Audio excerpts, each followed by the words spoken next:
In today's video, we're going to be talking all about negative habits that create spiritual blocks. Hey guys, welcome back to my channel. And hello, if you're new, make sure you subscribe. That way you'll never miss out on another video. Today, we're going to be talking about negative habits. Negative habits that create blocks, create spiritual blocks, create obstacles in your path. They make you stuck in a rut, they make you compare yourself to others, they bring low vibes, low energy. And I thought it would be a good idea to talk about a few of these. I have here my notes so I don't miss anything, and let's get started. The first thing I want to talk about that is actually sometimes a negative habit is when you don't allow yourself to slow down. You just keep going and going and going, being productive every second of every day, and you're just busy and overworked and burn yourself out. There's no slowing down. We need to take the time to slow down, to get inside of our own head. If we keep going and going and going, and we don't take the time to get in here sometimes, that's when stuff accumulates, it builds up. We don't process things properly, we ignore things, and what does it do? It just accumulates in a big pile, right? That's not good. We have to slow down. Take the time to get to know your thoughts, your opinions, your emotions about certain things, how you react, your triggers, your values, your likes, your dislikes. We have to get our mind right so that our reality can start moving past these blocks, because everything is in our mind. The universe reflects back to us what we show it, the emotions that we feel. That's what the law of attraction is. Like attracts like. So make your life reflect what you want it to look like, you know? Slow down and take the time to get to know what that is.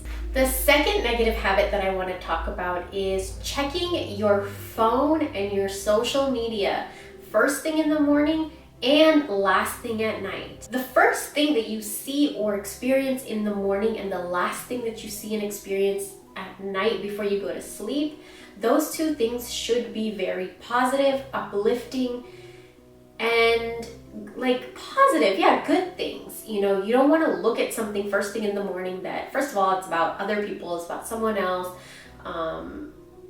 either somebody complaining or venting or somebody gloating and bragging or whatever it is. It sets the tone for our day. Subconsciously, you don't know what comes up throughout the day because of what you fed yourself in the morning. You want whatever you do in the morning and whatever you do at night right before you go to sleep to be nourishing, to be uplifting or even calming. What I like to do is sit outside and have coffee outside in the backyard. It could be as simple as that, just a little routine shift, and just watch how your day is different. Third thing I want to talk about, a negative habit, is accumulating clutter. That is not good because of course you're going to have spiritual blocks. You're inviting it because what is clutter? It's dirt, dust, debris, spiders, roaches, whatever else accumulates in that pile, right? That's an energy, and every time you walk past it, it's almost like a little bit of that energy can hop onto you, you know? Clear the clutter. Make it a habit of not letting things pile up, whether it be dishes, whether it be clothes in the closet, whether it be your papers, whether it be files on your computer, pictures on your phone. Things get cluttered, and we have to make sure that we maintain a structure in our stuff where we feel stable, you know, because clutter makes you feel unstable. It takes up energy, it takes up space. And every time you walk past the clutter, what do? You're like, oh shit, I gotta go clean that. What is that? That's a little bit of your energy right there. You just released it onto the clutter.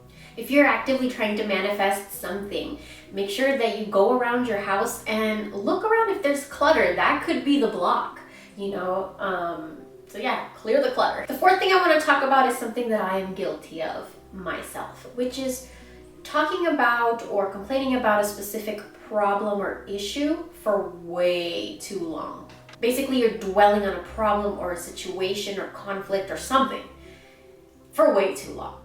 When I start doing this, and I do this, I have to either journal, stop, sit down, and ask myself, what the hell am I doing? Or I will do a ritual to clear myself of that energy. Do something different, but don't constantly feed that problem or conflict or whatever it is, because what happens when you feed something? It grows. You're nourishing it. You're nurturing it, right?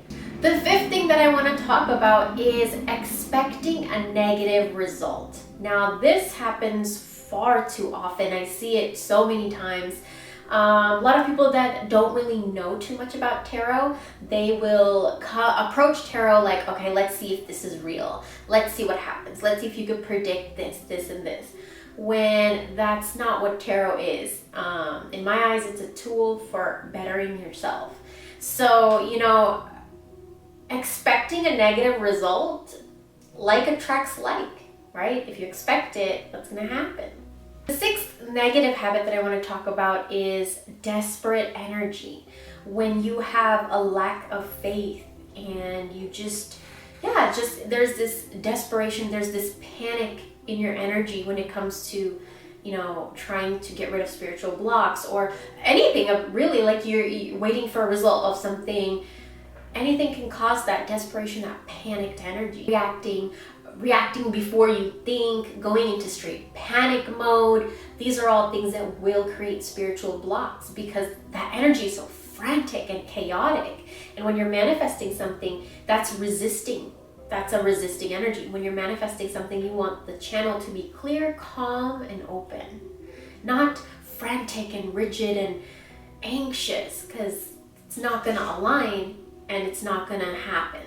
The seventh negative habit is holding on to grudges and resentments. I was going to say maybe it's not a habit, but I think I could put it in that category. Holding on to grudges and resentments creates spiritual block, because that is space within yourself that you are holding on to this really intense emotion, which is hatred or anger or resentment, grudge. These are heavy emotions. And when you hold on to it, that could be space in your energy field for something else better, you know? These energies, they live in you and they feed off of you. And you feed them by, in turn, getting more angry, you know, validating your grudges and resentments even more. The eighth negative habit that I want to talk about is when a person complains about something all day long. Everything is a complaint. The weather, anything and everything is a complaint, and it becomes a habit. You train yourself to only look for the bad. You will get into that habit. Yeah, you will train yourself to do that. So we have to untrain ourselves to only constantly look at the bad. We need to focus on the good. And it, as corny and lame and silly as that sounds, because it's been said over and over and over again, but it literally switch your focus. And it's something that you have to actively do. You have to actively tap into the vibe that you want to attract. And by complaining about something or different kind of things all day long, or only looking at the bad all day long, you're tapping into that vibration the more you focus on it. The ninth negative habit that creates spiritual blocks is building a wall up. Being extra defensive, being like not allowing yourself to be vulnerable, not allowing yourself to express yourself. These create negative blocks because you're not expressing yourself outwardly. So where is all that energy going? Back inside. That's not good. The 10th and last thing that I want to talk about is something that I am guilty of even till this day, and that is when you just kind of brush something under the rug, you ignore it, and you hope that it goes away. That's not going to happen. And in the long run, something that may have been just a small spiritual block, by you not dealing with it and confronting it and facing it and just looking at it, you know, that block can get bigger and bigger and bigger. A lot of the times when we're stuck in this kind of a energy, we want a quick fix, you know.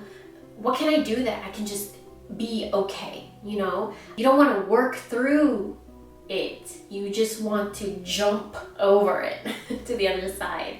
And that doesn't happen because, yeah, you can jump over it, but the universe works in such a way that you have to learn what you needed to learn so that cycle will come back. And so those are 10 negative habits that create spiritual blocks. I hope you guys enjoyed this. Let me know what you think. I'm guilty of so many of these. And that's why I wanted to talk to you guys about it, because I've experienced this. I've dealt with this. I still do. But it's important to become aware of it and know it, because awareness is power. So I hope you guys enjoyed this. Thank you so much for watching, and I'll talk to you real soon.